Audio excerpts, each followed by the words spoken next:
guys, welcome to Essentials of Medicine. In today's video, we are going to solve some MCQs on notes from ENT. So let's start with this. Now, first question is choanal atresia is associated with option A heart disorder, option B renal anomaly, option C cranial nerve lesions, option D colobomatosis blindness, and option E ear disorders. So, as we know that choanal atresia is the condition in which there is a persistence of bucconasal membrane and it is associated with CHARGE syndrome. So, now let's see what does CHARGE in CHARGE syndrome stands for. C stands for coloboma of eye as well as for cranial nerve lesions. H stands for heart defect. A stands for choanal atresia. R stands for retarded growth and development, G stands for genitourinary defect, and E stands for ear abnormalities. So, answer to this question is renal anomaly. Because renal anomaly is not included under genitourinary defects, while other options like heart disorder, cranial nerve lesion, colobomatosis blindness, and ear disorders are seen in the choanal atresia. Next question is external nose is formed from option A 3 pair and 3 unpaired cartilages, option B 3 pair plus 1 unpaired cartilages, option C 3 pair plus 4 unpaired cartilages, option D 1 pair plus 1 unpaired cartilages. As we know that external nose is mainly made up of 3 pair plus 1 unpaired cartilages. In the pair cartilages, we have upper lateral cartilage, lower lateral cartilage. Lower lateral cartilage is also known as alar cartilage. And third pair cartilage is known as sigmoid cartilage, which can be present as unpaired cartilages in some cases. Under unpaired cartilage, we have only one cartilage that is known as septal cartilage. So, correct option is 3 pair plus 1 unpaired cartilage, that is option number B. Next question is osteomeatal complex connects option A nasal cavity with sphenoid sinus, option B nasal cavity with lacrimal sac, option C 2 nasal cavities, option D nasal cavity with maxillary sinus. So correct answer to this question is option number D, that is nasal cavity with maxillary sinus. Because we know that all the structures of the middle meatus together constitute osteomeatal complex, and osteomeatal complex connect the nasal cavity with maxillary, frontal and anterior ethmoidal sinuses. So, correct option is nasal cavity with maxillary sinus, that is option number D. Next question is turbinate that articulate with ethmoid is option A superior turbinate, option B middle turbinate, option C inferior turbinate, and option D all of the above. Correct answer to this question is option number C, that is inferior turbinate.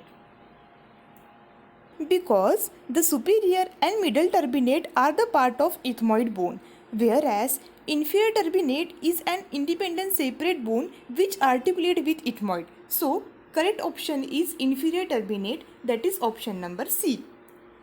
Now next question is nasolacrimal duct open into option A superior meatus, option B middle meatus, option C inferior meatus, and option D sphenoethmoidal recess. So correct option is option number C, that is inferior meatus. So we know that in an inferior meatus we have opening of nasolacrimal duct. In a superior meatus, we have opening of posterior ethmoidal sinuses, and in the middle meatus, there is opening of maxillary sinuses, frontal sinuses, and the anterior ethmoidal sinuses. So, correct option to this question is option number C, that is inferior meatus. Next question is direction of nasolacrimal duct is option A downwards, backwards, and medially. Option B downwards, backwards and laterally. Option C downwards, forwards and medially. Option D downwards, forwards and laterally. So correct answer is option number B, that is downwards, backwards and laterally. Now let's see the mnemonic for the direction of the nasolacrimal duct. There is mnemonic known as double, DBL. D stand for downwards, B stand for backwards and L stand for laterally. So this is the direction of the nasolacrimal duct, that is downward, backward and laterally. So the correct option is B. Next question is, nasal valve is formed by all except option A, septum, option B, middle turbinate, option C, lower end of upper lateral cartilage and option D, inferior turbinate. So correct answer is option B, that is middle turbinate. So nasal valve area medially formed by septum and laterally it is formed by lower border of the upper lateral cartilage or upper border of the lower lateral cartilage along with anterior end of inferior turbinate. So these are the boundaries of nasal valve area. So middle turbinate does not form the boundary of nasal valve area, while others like septum, lower border of the upper lateral cartilage or inferior turbinate, these are the components of the nasal valve area. So correct option is option number B, that is middle turbinate. Next question is, ethmoid bone form all except option number A, superior turbinate, option number B, inferior turbinate, option number C, middle turbinate, option number D, uncinate process. So correct answer is option number B, inferior turbinate, because inferior turbinate is a separate independent bone while superior turbinate, middle turbinate and uncinate process, these are the part of ethmoid bone. So correct answer is inferior turbinate. Next question is, the shaded area that is sky blue in color is lined by which epithelium? Option A, stratified squamous epithelium, option B, ciliated columnar epithelium, option C, olfactory epithelium, option D, simple squamous epithelium. Now let's have a look on diagram. Basically they are asking you the area which is shown in blue color is lined by which epithelium, right? So highlighted area is the nasal cavity and we know that whole of the respiratory tract is mainly lined by ciliated pseudostratified columnar epithelium except the vocal cord which are lined by stratified squamous non-keratinizing epithelium. So correct answer is option number B, that is ciliated columnar epithelium.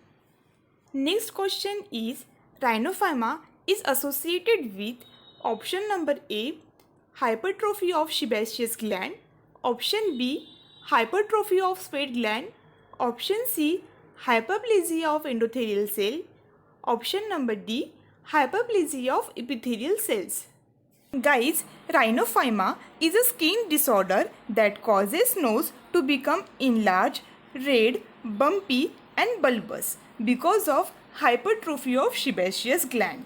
Sometimes it can be because of untreated severe rosacea, which is a kind of chronic inflammatory condition of skin. So correct option is option number A, that is hypertrophy of sebaceous gland. Thanks for watching my video. Please like, share and subscribe to my channel. See you in the next video. Bye. Audio Jungle.